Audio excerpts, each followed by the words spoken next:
Middle east में लगातार जारी तनाव के बीच आखिर ऐसी क्या स्थितियां बनी कि भारत ने ऐसा कुछ क्या किया कि ईरान ने बाकायदा शुक्रिया कहा है। क्या ये जो कुछ घटनाक्रम हुआ है वो ट्रंप के लिए किसी झटके की तरह है? और भी ऐसे देश हैं जो ईरान के साथ नज़र आते हैं। और क्या ये इसे ऐसा ना माना जाए कि ये ट्रंप के लिए भारत का धीरे से दिया गया जोर का झटका है?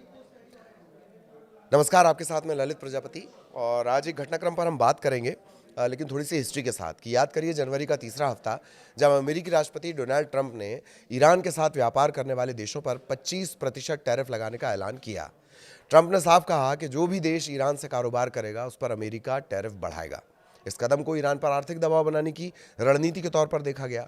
ऐसे में भारत की इस वोटिंग के मायने ट्रंप के लिए झटके के तौर पर देखे जा रहे हैं। वैसे भारत अकेला नहीं है, अमेरिका की आजकल अपने पुराने सहयोगियों से भी जम नहीं पा रही है। वजह है ट्रंप का रुख और तरीका। नेटो देशों से तनातनी के बाद भले ही उनके सुर बदल गए हों, लेकिन तनातनी तो हो गई, खटास तो आ गई। कनाडा से टैरिफ को लेकर टेंशन हुई और ब्रिटेन से झगड़ा। इन सब के बीच भारत ने ईरान का साथ क्या दे दिया, पूरा घटनाक्रम और रिएक्शन भी जान लीजिए। दरअसल भारत ने शुक्रवार को संयुक्त राष्ट्र मानवाधिकार परिषद के उस प्रस्ताव के खिलाफ मतदान किया जिसमें हालिया सरकार विरोधी प्रदर्शन पर ईरान की कार्रवाई की निंदा की गई थी। ईरान की सरकार की ओर से की जा रही क्रूर दमन की कार्रवाई को समाप्त करने की मांग करने वाला यह प्रस्ताव 47 सदस्यीय परिषद में पारित हो गया। परिषद के 25 सदस्यों ने प्रस्ताव के पक्ष में मतदान किया, जबकि 14 ने मतदान से परहेज किया। भारत के अलावा चीन, पाकिस्तान, इंडोनेशिया, इराक, वियतनाम और क्यूबा ने इसका विरोध किया है। नई दिल्ली में ईरान के जो राजदूत हैं मोहम्मद फतहाली, उन्होंने मानवाधिकार परिषद के प्रस्ताव के खिलाफ मतदान के लिए भारत को शुक्रिया भी कहा। भारत ने ईरान के खिलाफ प्रस्ताव के विरोध में मतदान तब किया है जब अमेरिका चाबहार पोर्ट पर प्रतिबंध बहाल करने जा रहा है। मोहम्मद फतहाली ने एक्स पर यह लिखा है कि मैं संयुक्त राष्ट्र मानवाधिकार परिषद में ईरान के इस्लामी गणराज्य के प्रति सिद्धांत आधारित, प्रिंसिपल बेस्ड और दृढ़ समर्थन के लिए, जिसमें एक अन्यायपूर्ण और राजनीतिक रूप से प्रेरित प्रस्ताव का विरोध भी शामिल है, भारत सरकार के प्रति अपनी हार्दिक कृतज्ञता व्यक्त करता हूं। ये रुख न्याय, बहुपक्षवाद और राष्ट्रीय संप्रभुता के प्रति भारत की प्रतिबद्धता को दर्शाता है, ये उन्होंने लिखा है। तर्जुमा बता रहे हैं उसका। ईरान में प्रदर्शन 28 दिसंबर को शुरू हुए थे। शुरुआत में बढ़ती महंगाई के खिलाफ असंतोष था, बाद में इनका दायरा बढ़ता चला गया और 100 से ज्यादा शहरों में प्रदर्शनकारियों ने धार्मिक शासन के अंत की मांग करनी शुरू कर दी। शुक्रवार को परिषद ने अपने प्रस्ताव में कहा कि शांतिपूर्ण प्रदर्शनों पर की गई हिंसक कार्रवाई की वो निंदा करती है। इसके परिणाम स्वरूप हजारों लोगों की मौत हुई और ईरानी सरकार से अपने मानवाधिकार दायित्वों का सम्मान करने, उनकी रक्षा करने और उन्हें पूरा करने का आग्रह किया गया। प्रस्ताव में ईरान से एक्स्ट्रा जुडिशियल किलिंग्स, गुमशुदगी और मनमानी गिरफ्तारियों को समाप्त करने और रोकने के लिए कदम उठाने के लिए कहा गया। आखिर भारत ने ऐसा क्यों किया है? इस पर बीबीसी पूर्व विदेश सचिव निरुपमा राव के एक्स पर रिएक्शन को कोट कर रहा है, जिसमें राव लिखती हैं, भारत ने संयुक्त राष्ट्र मानवाधिकार परिषद में ईरान से जुड़े प्रस्ताव के खिलाफ अपने मतदान को स्पष्ट किया है।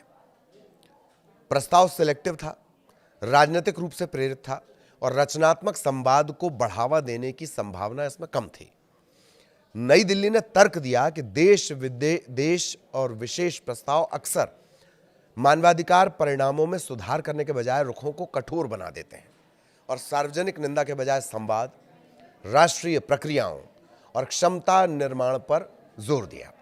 राव ने लिखा है कि भारत ने न तो ईरान की कार्रवाई का समर्थन किया और न ही कथित दुरुपयोग की रिपोर्ट से अपनी असहमति जताई।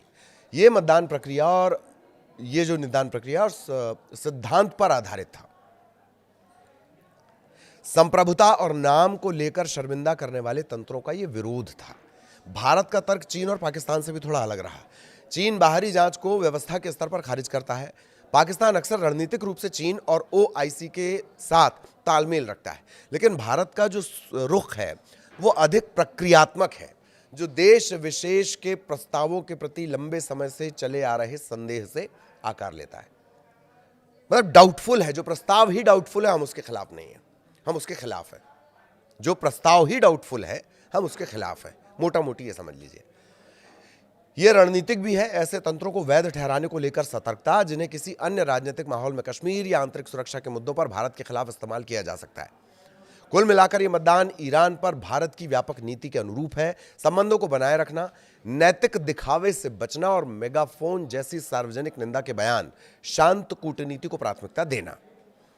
पारित प्रस्ताव में ईरान पर विशेष रिपोर्टियर के कार्यकाल को 1 साल के लिए और बढ़ा दिया गया है। इसके साथ ही नवंबर 2022 में गठित एक अलग फैक्ट फाइंडिंग मिशन के काम को 2 साल के लिए बढ़ा दिया गया है। हिरासत में एक ईरानी कुर्द महिला महसा अमीनी, बहुत चर्चा इनकी हुई।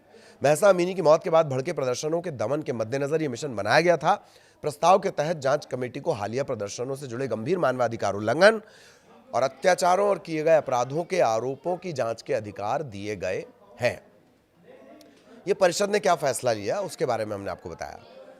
कहाँ हुआ ये? मानवाधिकार परिषद की एक इमरजेंसी मीटिंग के आखिर में हुआ। ये meeting Britain, Germany, Iceland, Moldova और नॉर्थ मैसेडोनिया की अपील पर बुलाई गई थी, जिसकी ईरान ने कड़ी आलोचना भी की। परिषद को संबोधित करते हुए संयुक्त राष्ट्र मानवाधिकार प्रमुख वोल्कर टुर्क ने बताया कि सुरक्षा बलों ने प्रदर्शनकारियों पर सीधे गोलियों का इस्तेमाल किया। उन्होंने ये भी कहा कि हजारों लोग मारे गए, जिसमें बच्चे भी शामिल हैं। टुर्क ने कहा है कि मैं ईरानी अधिकारियों से अपील करता हूं कि वो पुनर्विचार करें, पीछे हटें और आनन फानन में सुनवाई के साथ बेहिसाब सजा समेत अपनी क्रूर दमन करने वाली कार्रवाई को खत्म करें। ईरान पर ये आरोप पहले भी लगते रहे। तुर्क और क्या कह रहे हैं? मैं ईरानी अधिकारियों से मनमाने ढंग से हिरासत में लिए गए सभी लोगों को तुरंत रिहा करने और मृत्यु दंड पर पूर्ण रोक लगाने की मांग करता हूं। यूरोपीय संघ के प्रतिनिधि मिशेल सर्वोन डियोर्सो ने कहा है कि पिछले हफ्तों की भयावह घटनाओं पर जवाबदेही तय होनी चाहिए और उन सभी के लिए न्याय होना चाहिए जिन्होंने अपने मानवाधिकारों के इस्तेमाल और वैध मांगे रखने के कारण जिन्हें मारा गया, घायल किया गया या हिरासत में लिया गया। प्रदर्शन अब काफी हद तक थम चुके हैं, लेकिन तुर्क जो है वो चेतावनी दे रहे हैं कि ईरान की सड़कों पर हत्याएं भले कम हो गई हों, लेकिन क्रूरता जारी है। उन्होंने इसे डराने वाला घटनाक्रम बताया कि ईरान के न्यायपालिका प्रमुख ने इस हफ्ते कहा है कि हिरासत में लिए गए हजारों लोगों के साथ नरमी नहीं बरती जाएगी। ये हमने आपको बताया था, वो जेल घूमने गए थे। वहां उन्होंने कहा कि तत्काल इन पर फैसला करो, बाद में नहीं, 1-2 महीने बाद नहीं, क्योंकि डर तत्काल बना रहना चाहिए। उन्होंने ये भी कहा कि दुनिया में सबसे ज्यादा फांसी देने वाले देशों में ईरान शामिल है। पिछले साल कम से कम 1500 लोगों को फांसी दिए जाने की सूचना है। हालांकि ईरान ने इसे सिरे से खारिज किया है। आंकड़े भी आगे हम आपको बताएंगे। उन आंकड़ों में भी बड़ा विरोधाभास है कि दरअसल ईरान में कितने लोगों की जान गई है। अब जब ये तमाम बातें परिषद में उठी, ईरान के खिलाफ ये बातें उठी, तो ईरान के राजदूत अली बहरैनी ने संयुक्त राष्ट्र मानवाधिकार परिषद की इमरजेंसी बैठक को दिखावटी और ईरान पर दबाव बनाने का हथियार करार दिया। उनकी सहयोगी हैं सोमायेह करीमदोस्त। उन्होंने इस प्रस्ताव को पूरी तरह असंतुलित, पक्षपाती और राजनीतिक मकसद से प्रेरित करार दिया है। कई देशों ने ईरान के समर्थन में बोलते हुए परिषद पर राजनीतिकरण और दोहरे मानदंड अपनाने का आरोप लगाया है। दोहरे मानदंड, इजराइल के मामले पर खामोशी, लेकिन ईरान में अगर कुछ हो रहा है तो वो मानवाधिकारों का उल्लंघन है। वेनेजुएला में घुस के राष्ट्रपति को उठा के ले आना वो मानवाधिकार है। यमन पे, सोमालिया पर हमला कर देना वो मानवाधिकार है। ग्रीनलैंड पर कब्जे की बातें करना वो मानवाधिकार है। रोजाना कम से कम दर्जन भर धमकियां देना वो मानवाधिकार है। और वो सब चिंता कर रहे हैं कि ईरान में मानवाधिकार का हनन हो रहा है।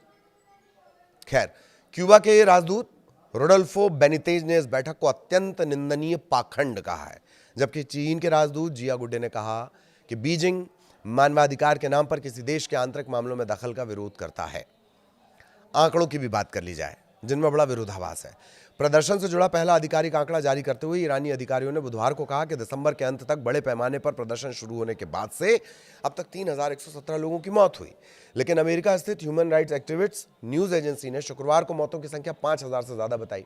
चेतावनी दी कि यह आंकड़े वास्तविक संख्या से काफी कम हो सकते हैं।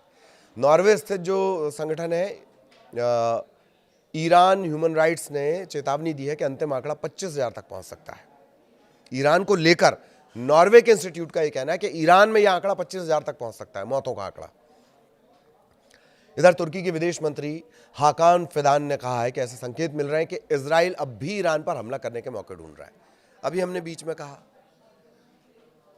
ठेठ भाषा में इसे दोगलापन कहा जाता है। हाकान फिदान ने कहा कि ऐसा कदम जो है वो इलाके में और ज्यादा अस्थिरता पैदा करेगा। अब भारत और ईरान के कारोबार की बात कर ली जाए, वो एक बड़ा महत्वपूर्ण पहलू होता है।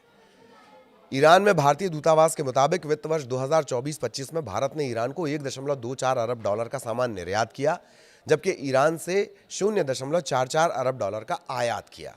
इस तरह दोनों देशों के बीच कुल व्यापार 1.68 अरब डॉलर, करीब करीब 14,000 से 15,000 करोड़ रुपए रहा है। ट्रेंडिंग इकोनॉमिक्स की रिपोर्ट के मुताबिक भारत के ईरान को निर्यात में सबसे बड़ा हिस्सा ऑर्गेनिक केमिकल्स का रहा। इसकी कीमत 512.92 मिलियन डॉलर थी। इसके बाद खाने योग्य फल, मेवे, खट्टे फल के छिलके, खरबूजे, ये करीब 311.60 मिलियन डॉलर के आसपास के रहे। इसके अलावा मिनरल फ्यूल, तेल, डिस्टिलेशन से जुड़े उत्पादों का कारोबार, ये रहा करीब करीब 86 मिलियन डॉलर के आसपास। जानकार ये भी कह रहे हैं कि भारत का ये कदम बेहद नापातुला रहा, लेकिन ये साफ करने वाला रहा कि भारत ट्रंप की धमकियों से डरने वाला नहीं है और जो उसे वैश्विक परिदृश्य के हिसाब से, पूरी दुनिया में शांति के लिहाज से, वसुधैव कुटुंबकम के लिहाज से सही लगेगा, रणनीतिक तौर पर वो वही करेगा, चाहे कितना ही बड़ा मंच क्यों ना हो। ऐसे ही और भी अपडेट्स के लिए लगातार हमारे साथ जुड़े रहिए। फिलहाल इजाजत, नमस्कार।